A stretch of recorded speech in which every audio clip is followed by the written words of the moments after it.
The country's churches are rallying together to help tackle anti-foreigner sentiment. This week, of course, we saw a group in Alex clashing with foreigners, blaming undocumented foreigners for violent crime and drug dealing in the area.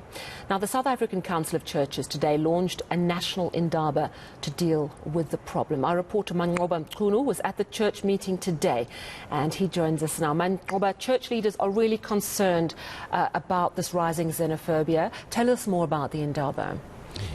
Well, Sally, indeed, church leaders saying that they're quite concerned about what's going on. In fact, they had a briefing earlier on where they announced the National Indaba, which is meant to specifically look into this issue of immigration in the country. Of course, there has been some tension that has been brewing in some of the communities, which include Soweto as well as Alexandra, as we've seen in the past few days with the protests, as well as some of those South African locals taking action to try and remove foreign nationals in those communities. But the church saying that it will simply not be in the best interest of South Africa to remove all foreign nationals from the country. And they're calling for this particular engagement to try and hear from all parties, to have all the different parties, those who are against foreign nationals and those who say that foreign nationals should stay, and also including foreign nationals themselves on the table to try and iron out some of these issues, to understand the underlying causes of what leads to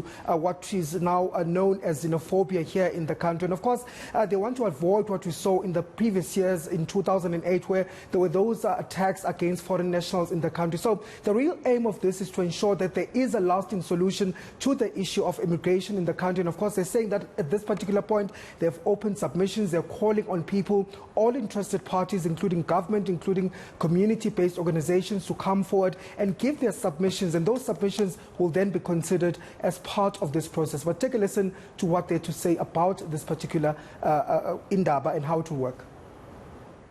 The foundation of our work in developing the approach for this platform has been to seek a full understanding of the challenge as it presents itself, and additionally, to interrogate the factors that contribute to this challenge. We've identified that a major contributor to this is the depth of poverty that's gnawing at the life opportunities of what the SACC refers to as the excluded majority. South Africans who are historically outside of the main fabric of the economy.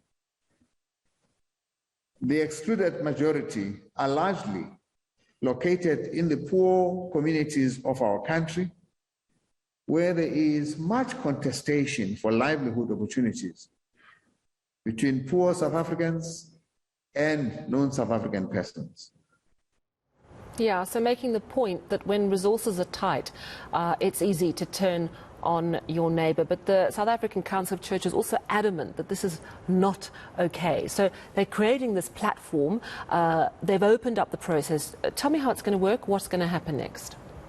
Indeed, Sally. Well, in fact, the South African Council of Churches is saying that it is their duty as the church to ensure that they intervene in this particular matter, to try and find a solution to this matter, of course. But the question is, will they be able to do so? That remains to be seen. But what we do understand at this point, when it comes to the process, Sally, is that the submissions have been open for now. That process will be concluded by the end of the month. And they're really calling on anybody who wants to make an input to do so. And we understand that there is a national website that has been set for those who want to make their submissions. It's nation building at sacc.org.za. They're also going to be using a WhatsApp platform for people who want to do that, but that will be announced at a later stage. But we do understand that following that process, there will then be engagements that will take place between the parties where clarity will be sought. That will then culminate to a solutions dialogue, which they hope to have by June this year. But let's take a listen to how that process will unfold. Special engagement sessions will also be conducted with various organizations such as community-based organizations that may be relevant, labor and employer organizations, small business and vendor organizations, organized organizations of non-South Africans, as well as various government departments as these are relevant. Throughout this process, and of course, as we have said, the President will write to these and invite and request these opportunities for meetings. Throughout this process, it is. I guess meeting and discussing and opening up the issue is a very important thing to do. Thank you so much for bringing us that story. That's our reporter, Manqoba Mchunu.